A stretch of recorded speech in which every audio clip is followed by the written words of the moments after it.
Assalamualaikum warahmatullahi wabarakatuh. Hai teman-teman semua, perkenalkan saya Anissa Farastazkia Nabila. Di sini saya akan mengulas sebuah buku yang sudah saya baca.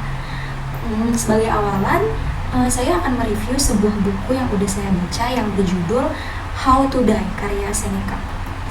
Bentuk bukunya sendiri itu seperti ini ya teman-teman. Bagi teman-teman yang udah membaca buku ini, bisa ikut komen di kolom komentar dan mungkin bisa berdiskusi mengenai atau membahas tentang apa sih yang dibahas di dalam buku ini. Oke, jadi buku ini itu berjudul How to Die atau cara mati atau bagaimana mati. Terdengar agak mengerikan ya teman-teman, karena menyangkut dengan kematian. Nah, sebelum aku mereview keseluruhan tentang buku ini, aku mau kasih tahu gambaran ke kalian tentang buku ini. Jadi aku mau baca bagian belakang sampul buku ini. Seneca, sama seperti para pemimpin Romawi pada masanya, menemukan kerangka moral dalam stoicisme, mazhab pemikiran Yunani yang dibawa ke Roma. Kaum Stoa mengajarkan kepada para pengikutnya untuk mencari kerajaan dalam diri sendiri, kerajaan akal budi. Namun, sedikit berbeda dengan pemikir Stoa umumnya, Seneca ini memberikan penekanan baru pada doktrin tersebut, terutama yang berkaitan dengan berbagai bentuk kematian. Seneca percaya bahwa hidup hanyalah perjalanan menuju kematian dan bahwa setiap orang perlu berlatih mempersiapkan kematian sepanjang hidupnya. Perlu seumur hidup untuk belajar bagaimana menjelang ajal. Tulis Seneca. Nah, sebelum itu aku mau kasih tahu nih ke kalian, siapa sih Bapak Seneca ini? Siapa sih Bapak yang menulis buku ini? Nah, jadi Bapak Seneca ini adalah seorang filsuf dari Yunani kuno yang hidup di kerajaan Romawi. Nah, Bapak Seneca ini mengalami dua masa kerajaan. Yang satu Raja Caligula, yang satu Raja Nero II. Nah, kedua raja ini, dua-duanya itu terkenal sadis, suka menghukum rakyatnya, suka menindas rakyatnya, suka menghukum mati rakyatnya, bengis juga. Nah, jadi Bapak Seneca ini hidup di kerajaan dan raja yang seperti itu. Dengan dia hidup di lingkungan sosial yang seperti itu, makanya di dalam buku ini tuh banyak pandangan dari beliau tentang kematian gitu. Nah, dan juga Bapak Seneca ini adalah seorang filsuf yang berpandangan stoikis atau berpandangan stoa. Sekilas info tentang pandangan stoa itu sendiri adalah pandangan yang berpandangan bahwa kebahagiaan itu tidak dipengaruhi dari luar. Jadi kebahagiaan itu ada dalam diri sendiri atau tergantung dari diri kita. Itu tuh sekilas info dari pandangan stoa ya teman-teman. Nah, di dalam pandangan stoa ini tuh ada yang namanya dikotomi kendali. Dikotomi kendali itu adalah menjelaskan bahwa di dunia ini tuh semuanya ada hal-hal yang bisa kita kendalikan, ada hal-hal yang nggak bisa kita kendalikan.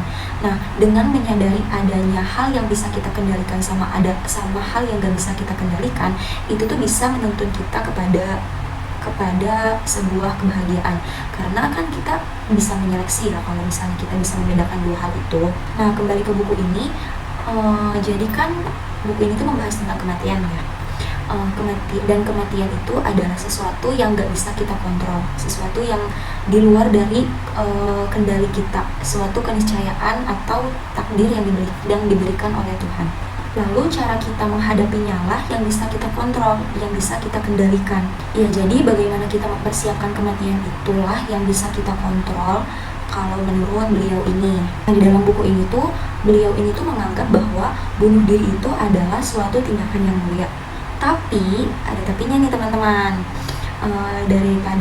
Jadi Bapak Seneca ini menganggap bahwa bunuh diri itu mulia daripada ditindas oleh kekuasaan tirani atau perbudakan atau oleh rasa sakit. Jadi bunuh diri itu mulia daripada hidup di dalam kehidupan yang seperti itu. Nah, untuk kesimpulan dari buku ini tuh intinya adalah kematian. Buku ini menganggap kita tuh gak perlu takut dengan sebuah kematian, karena setiap yang hidup pasti akan mengalami kematian. Bahkan buku ini tuh beliau tuh bilang di buku ini bahwa manusia itu hidup di antara dua ketiadaan. Yang pertama itu ketika kita sebelum lahir, itu kan kita mengalami ketiadaan. Dan yang kedua itu setelah hidup, kita juga akan mengalami ketiadaan. Jadi apa yang harus kita takutkan dengan kematian? Kalau misalnya semua orang itu pernah mengalami ketiadaan dan akan disambut dengan ketiadaan pula. Begitu menurut buku ini, menurut pandangan Bapak Seneca di dalam buku ini.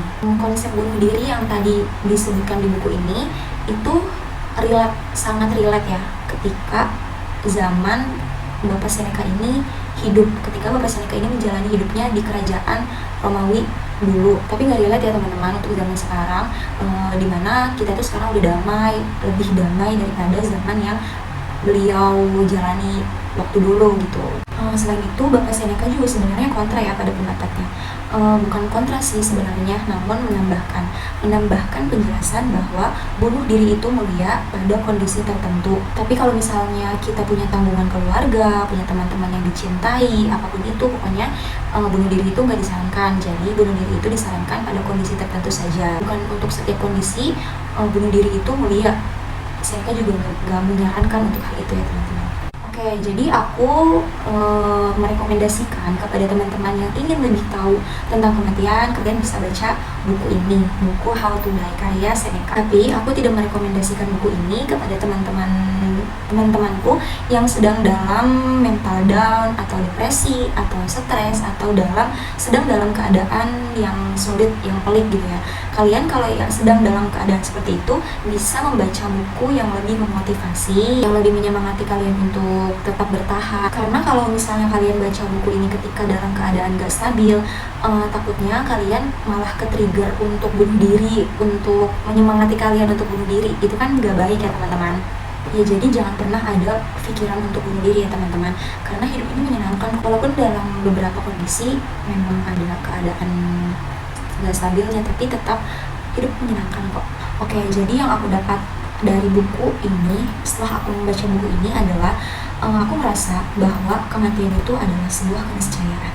Nah, bagaimana kita mempersiapkan kematian itulah yang penting. Karena hal itu kan yang bisa kita kendalikan ya, yang bisa kita kontrol. Kalau misalnya kematian itu kan keniscayaan di luar kendali kita. Tapi kalau misalnya yang mempersiapkan kematian itu baru di dalam kendali kita. Jadi bagaimana kita mempersiapkan kematian itulah yang penting. Nah, cara mempersiapkan kematian yang baik itu dengan cara menanamkan memori-memori yang baik kepada orang-orang di dunia ini, selalu menebar kasih sayang, selalu menebar kebaikan. Dan yang aku dapat di sini, aku memandang lebih rasional aja ya tentang kematian. Karena sebelumnya aku merasa takut ditinggal mati oleh orang-orang yang aku sayang, oleh orang-orang terdekat aku. Karena jujur sebelumnya aku tuh belum pernah merasa ditinggalkan dalam artian kematian oleh keluarga atau orang-orang terdekat. Jadi jujur sebenarnya aku merasa takut. Namun setelah membaca buku ini, sedikit demi sedikit aku mulai tersadar bahwa kematian itu adalah sebuah keniscayaan, sebuah kepastian, sebuah takdir yang pasti akan menghampiri semua orang. Jadi mau gak mau kita harus menerimanya dan juga siap untuk menghadapinya, baik untuk kematian diri sendiri atau kematian keluarga atau orang-orang terdekat. Jadi kita harus bisa mengendalikan bagaimana proses dari kematian itu terjadi. Nah, mungkin itu aja ulasan dari aku tentang buku ini.